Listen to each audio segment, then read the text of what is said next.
Hey everybody, John, retired rider. Hope everybody's doing well today. First off, I want to say thank you to the veteran that reached out and let me know that the flag was hanging the wrong way on the wall. We definitely had fixed it. It meant no disrespect to anybody. I did not realize it was the wrong way on the wall, and I appreciate him for letting me know that and pointing it out to me. And like I said, it has been fixed, and I also just want to say I appreciate and thank you for your service. On the last video, if you guys seen it, it was about Harley Davidson. Is it made in America? Is it 100% made in America? And we all know it's not. But I just want to let you guys know that I was not putting Harley Davidson down by any means. I love my Harley. I've had two of them, you know that. And I don't care if there's 30% made in other countries, parts, or if there's 70, 80, whatever it is. It does not matter to me. I love my Harley. I'll never let it go. So I just want to let you guys know that, because you guys know also that I own Kawasaki Vulcan Nomad, and it's a Jap bike. You know that, and I love it, and it's a well put together machine, and I have no issue with it either. So don't think that because I made that video that I'm putting down Harleys, because I'm not. As long as the Harley is built, like I said in that video, to Harley specifications, and at the core it is a Harley motorcycle, I have no issue with it, and I love it. And like I told you in the video before, I'll never let this bike go. Alright, moving on to the next topic that I had for today, and it's going to kind of sound like I'm bashing on Harley again, which I'm not. But it's just kind of my experience with Harley as far as the dealerships go. I think Harley's really hurting itself when it comes to their dealerships. I've had a couple of bad experiences with the dealerships, and like I said, I think that's one of the reasons they're having some issues with sales. The last time I was in a Harley dealership was actually this past summer, and I had a set price in mind of what I wanted to spend and what I wanted to buy. I was wanting to buy a Road Glide. You guys know, if you watch my videos, that I'm looking to buy a Road Glide in the future. Well, I found one. It was a used one, and they had it on their website. I liked the price. So I called up the dealership and I said, hey, I like this bike. I like the price. Can I come see it? And they said, absolutely. Come on out and check it out. So I went out to check it out. Like I said, it was a Road Glide, and it had low miles on it. It was a 2020. And when I got there, when I walked in the door, I'm walking around a little bit, there's salespeople sitting at desks, and they're leaning on bikes like I am now, and looking at their phone, things like that, and nobody's coming up to me. So I actually had to go up to a salesperson and say, hey, can you help me? Which, that right there is a bad sign for me. If I go into a dealership, I expect a salesman to approach me and say, hey, is there anything I can help you with? Is there anything I can show you? Are you just browsing, or whatever the case may be? At least interact with you. That didn't happen. So I found somebody, and I told them, well, this is the bike I was looking at, and I actually was talking to somebody. I thought I was talking to somebody. Like I said, I called that knew about this bike. Well, apparently they didn't, and they just told me to come on out. Well, then they looked at the bike. I looked on my phone and showed them the bike I was looking at on the internet, and they said, well, we don't have that bike here. That's at our store in, I think it was Dayton, Ohio. And I said, well, it said here that you guys, well, yeah, but it's not at this store. And I said, well, that's the bike I was looking at. And I said, well, basically, thank you for your time. I'm not going to go to Dayton and look at it. I'll, just keep looking. But he's like, well, let me see what I can do.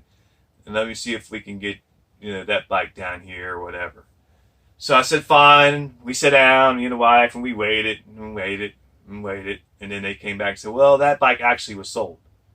I'm like, well, it was just on there today. I mean, how did it get sold? Well, it got sold. I'm like, okay, well, do you have anything here in 2019, 2020 used Road Glide? And they showed me around to a few, and I'm looking at them, and I mean, they weren't bad bikes, but they were not what I was looking for. We actually, when we sat down with them, we told them, this is what I want to spend. This is how much I'm willing to put down. This is where I want to be at. This is what kind of payment I want. And that's basically it. That's all we can do. And it ended up being a total fiasco because then they were saying, well, we can't get you that used bike in that price range. I'm thinking, you can't get me the used bike in the price range I want. I'm like, why not? Well, we can get you a better deal on a new bike.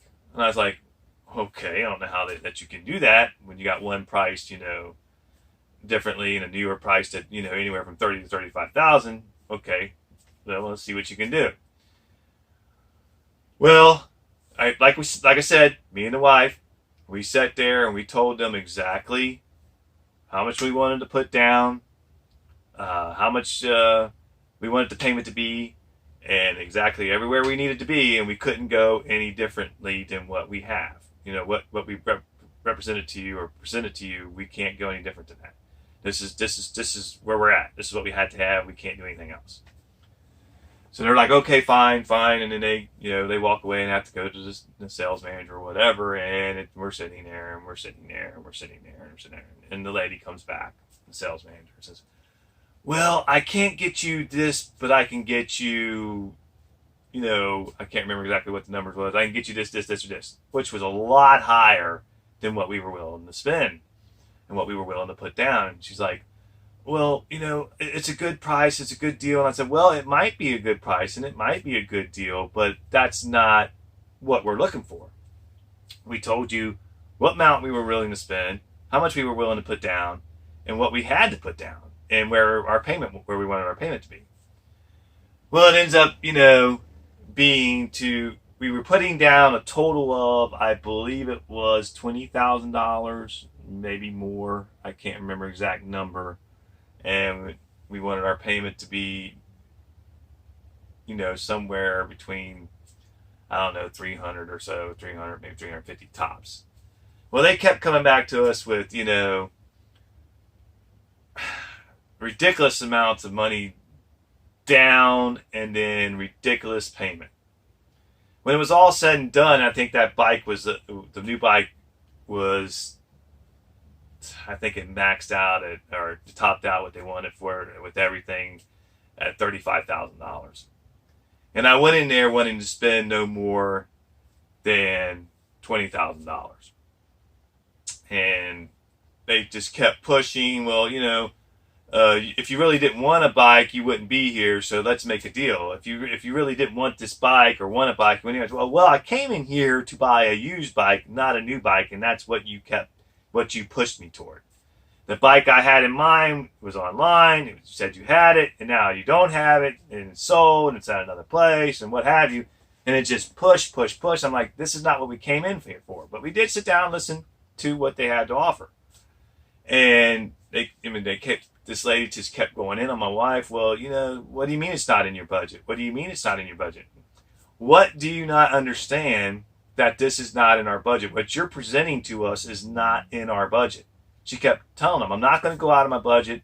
I'm not going to go paying $500 a month for a motorcycle when I told you I only want to pay $300. And she said, well, why not? And we're like, because we have to stay within our budget.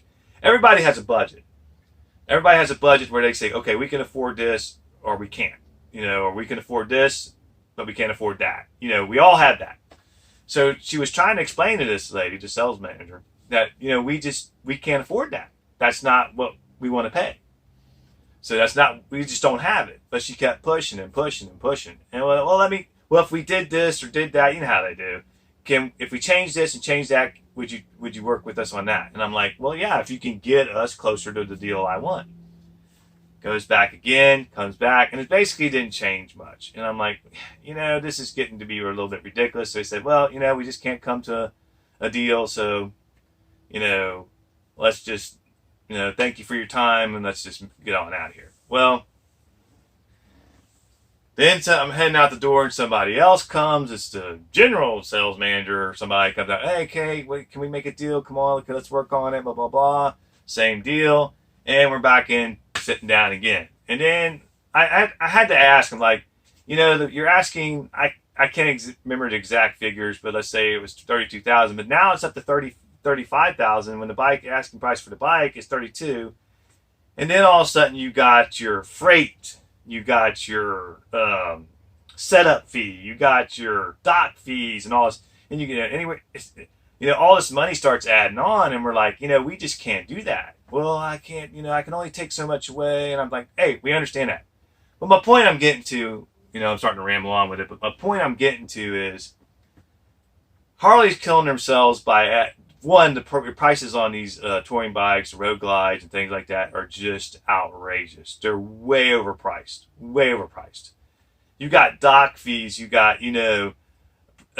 freight fees and setup fees, and then some of these are like $500 and $600 to $1,000 a piece in fees, and these fees just keep racking up. I understand they had to have the bike shipped to them. I understand they got to set them up, and I understand they got to uncrate them and things like that. But my God, let's not get carried away with these prices.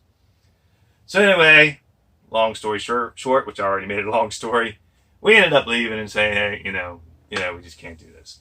Well, we tried to leave. Then we have another third person as we're leaving, as we're getting on the bike and we're leaving, come out, hey, let's try to work a deal, I'm like, look, I've been in there twice, 3 times, whatever it was. We tell these people, we're telling you exactly what we want, but let's see what we can do. And no, because you've done it to me already several times. I'm not walking out, putting $20,000 down on a bike and walking out still owing $15,000. It's just not going to happen. And I think that's a big problem for Harley. Is one, their pricing. 2, the dock fees, the freight fees, setup fees, and the pushiness of the salespeople and the sales managers and the attitudes they have. Actually, this lady got so pushy and got so, her attitude was just horrible. I thought my wife was just going to knock the crap out of her, to be honest with you. And my wife's just not that kind of person. I mean, that's what this lady was doing. And that's not, and it made us, we're Harley Davidson fans. We're, big Harley Davidson fans. We love Harley Davidson, but it made us just want to just get the hell out of there, And I'm not saying it ain't that way at dealerships across, as far as yacht bikes and things like that. But that's what one thing that's definitely hurting Harley and their sales. You can't do that to people. You can't be pushy. You can't show an attitude. You can't try to push somebody into buying something that their budget is not allowing. And that's what they were doing. And yeah, we just got on the bike and we left. So I haven't been back to a dealership since. We will eventually buy a road glide when that's going to be. I almost, to be honest with you, it put me off to the point where I'm like, I don't even want to deal with anybody right now. I don't want to deal with anybody. I love my Road King here. I love it. So we'll be all right for a while. I'm not looking forward to when I do buy a road glide, and I will buy one. I'm not looking forward to going back to a dealership and dealing with them, to be honest with you. I'm not. But unfortunately, I'll have to. And hopefully the next dealership I go to will be a better experience. When we bought this bike, it was at a different dealership than the one I was just talking to. I won't name names. It was a fiasco in itself. I offered this a certain amount. They come back again. And no, we can't do that. I wanted this payment or that payment. They're like, no, we can't do that. So we're going back and forth. And recently my wife had broken her leg. And we were there, I want to say 4 to 5 hours trying to make a deal on a motorcycle. And I thought, this is ridiculous. I got to the point where I'm like, that's it. I'm done. If you can't get me where I want to be, you can't get, that's fine. I understand. We're out of here. Well, at the final hour when I said that, I said, look, I'm tired of waiting. I'm tired of, going back and forth. I said, this is what I got to have. This is what I got to pay. This is what I'm going to put down. This is the payment I got to have. And I said, that's it. I can't do no more. And if you guys can't do that, I understand. I am walking. And I said, let's go. I told the wife, let's go. Well, that changed the whole deal. Got the deal done. We got it made. The deal made, and we rolled out of there with our Road King that we have now. But it was a fiasco too. And I just, that's a bad deal because it almost makes me want to go buy something used from a private seller. And sometimes you get better deals that way. You get more of a if you're buying used, you get more of a background on the bike and things of that nature. But yeah, I think that's a big problem for Harley. And I know you guys are going to be get on me a little bit and say, well, you really are putting Harley down a lot. Other dealerships do the same thing. And I get that, but we're not talking about them. We're talking about Harley and what is causing Harley to have so many issues right now. I don't think, like I said in the last video, that the Made in America thing is hurting them that much. It could be. I haven't seen those statistics on it, but it could be an issue too. People might be put off by the fact that it's not 100% made in America when you say it is.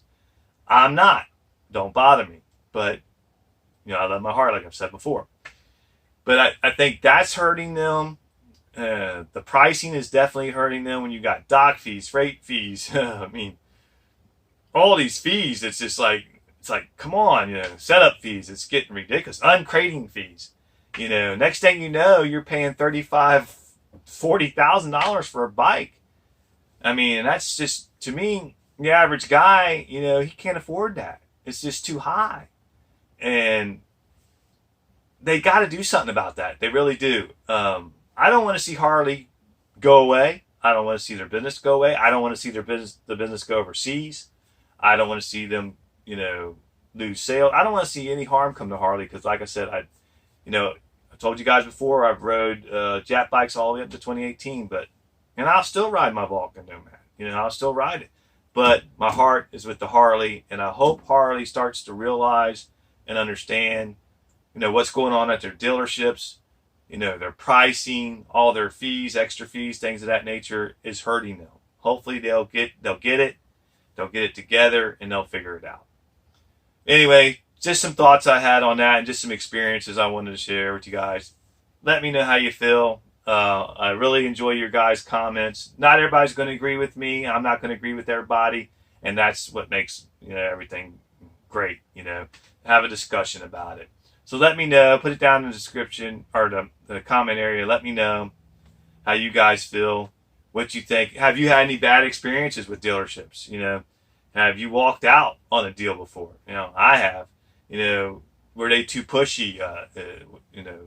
Let me know. Put it down in the comment section. Hey, you guys, like, subscribe, share. And like I said, I really appreciate you guys. I do very much appreciate the veteran that reached out to me about the flag, and we did take care of that. I really appreciate you, and thanks for letting me know. Like I said, no disrespect to the flag or anyone. Anyway, you guys have a great day. Stay warm, and we'll see you on the next one. Take care now.